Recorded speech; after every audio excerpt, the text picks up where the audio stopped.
Hello అండి అందరికీ. Welcome back to కొత్త రుచులు. పండుగలు, పూజల టైంలో ఇంట్లో ఎక్కువగా పచ్చి కొబ్బరి చెక్కలు ఉంటూ ఉంటాయి కదా! అలాంటప్పుడు ఇలా కొబ్బరి ఉండల్ని చేయండి. సాఫ్ట్‌గా, జ్యూసీగా చాలా రుచిగా ఉంటాయి. 10-15 రోజుల పాటు ఫ్రెష్‌గా ఉంటాయి. పిల్లలు కూడా ఎంతో ఇష్టంగా తిని ఈ కొబ్బరి బెల్లం ఉండలు ఎలా తయారు చేసుకోవాలో చూద్దాం రండి. కొబ్బరి ఉండలు తయారు చేసుకోవడానికి 3 కొబ్బరి చెక్కలనైతే తీసుకున్నాను. వీటిని ఇలా చిన్న ముక్కలుగా కట్ చేసుకొని తీసుకోవాలి. ఇలా చిన్నగా కట్ చేసుకున్నారనుకోండి, మిక్సీ పట్టుకున్నప్పుడు పలుకులు లేకుండా చక్కగా మెత్తగా అయిపోతుంది. మీరు కావాలనుకుంటే కొబ్బరి చెక్కలని తురుముకుని కూడా తీసుకోవచ్చు. ఇప్పుడు ఈ కొబ్బరి తురుము ఎంతొచ్చిందో కొలిచి తీసుకోవాలి. కొబ్బరి తురుముని కొలుచుకునేటప్పుడు పైపైనే పెట్టుకోకుండా గిన్నెలో కొద్దిగా ప్రెస్ చేసుకుని పెట్టుకోవాలి. ఇక్కడ 2 కప్పుల వరకు పచ్చి కొబ్బరి వచ్చింది.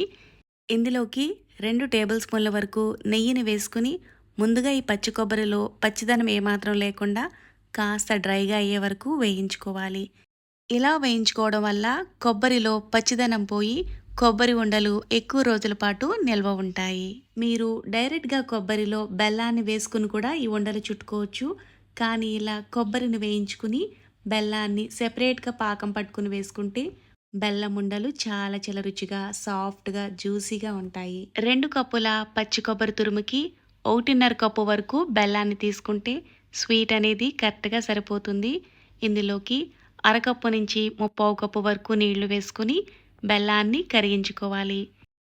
బెల్లం కరగడానికి కాస్త టైం పడుతుంది కదా! ఈలోగా వేయించుకుంటున్న పచ్చి కొబ్బరి కూడా ఇలా చక్కగా వేగిపోయింది. ఇలా వేగితే సరిపోతుందండి. ఇక్కడ పొడి పొడిలాడుతూ ఉంది కదా! ఇలా వేయించుకుంటే సరిపోతుంది. మరి రంగు మారేటట్టు కూడా వేయించుకోక్కర్లేదు. ఈలోగా బెల్లం కూడా ఇలా పూర్తిగా కరిగిపోయింది. ఒక తీగ పాకం రావాలి. ఇక్కడ చూస్తున్నారు కదా! ఇలా ఒక తీగ పాకం వచ్చిందంటే సరిపోతుంది. స్ట్రైనర్‌లోకి వేసుకొని వడపోసుకొని తీసుకుంటే ఏదైనా డస్ట్ లాంటిదున్నా సెపరేట్ అయిపోతుంది. స్టవ్‌ని మీడియం ఫ్లేమ్‌లోనే ఉంచుకొని ఇలా గరిటెతో కలుపుకుంటూ ఉడికించుకోవాలి.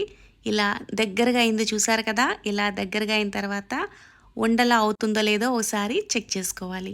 చేత్తో కొద్దిగా కొబ్బరి స్వీట్ తీసుకొని ఇలా ఉండలా చుట్టుకుంటే చూసారు కదా! ఇలా ఉండలా అయిపోయింది.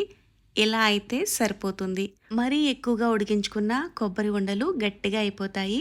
ఇప్పుడు స్టవ్ ఆఫ్ చేసేసుకోవాలి. ఇందులోకి ఒక టేబుల్ స్పూన్ వరకు నెయ్యిని వేసుకోవాలి. కొద్దిగా యాలకుల పొడి వేసుకుంటే ఫ్లేవర్ బాగుంటుంది. ఇవన్నీ కలిసేటట్టుగా బాగా మిక్స్ చేసుకోవాలి. ఇక్కడ కొద్దిగా డ్రై ఫ్రూట్స్ వేస్తున్నాను. ఇది పూర్తిగా ఆప్షనల్ అండి. మీకు ఇష్టమైతే వేసుకోవచ్చు, లేకపోతే లేదు. కొద్దిగా చల్లారిన తర్వాత మీకు కావాల్సిన సైజులో ఉండలుగా చుట్టుకుని తీసుకోవడమే. ఇలా తయారు చేసుకున్న కొబ్బరి ఉండలు సాఫ్ట్‌గా, జ్యూసీగా ఉంటాయి. ఎక్కువ రోజుల పాటు నిల్వ కూడా ఉంటాయి. మీరు కూడా ఒకసారి ట్రై చేసి మీకు ఎలా అనిపించిందో కామెంట్ చేయండి. Thanks for watching.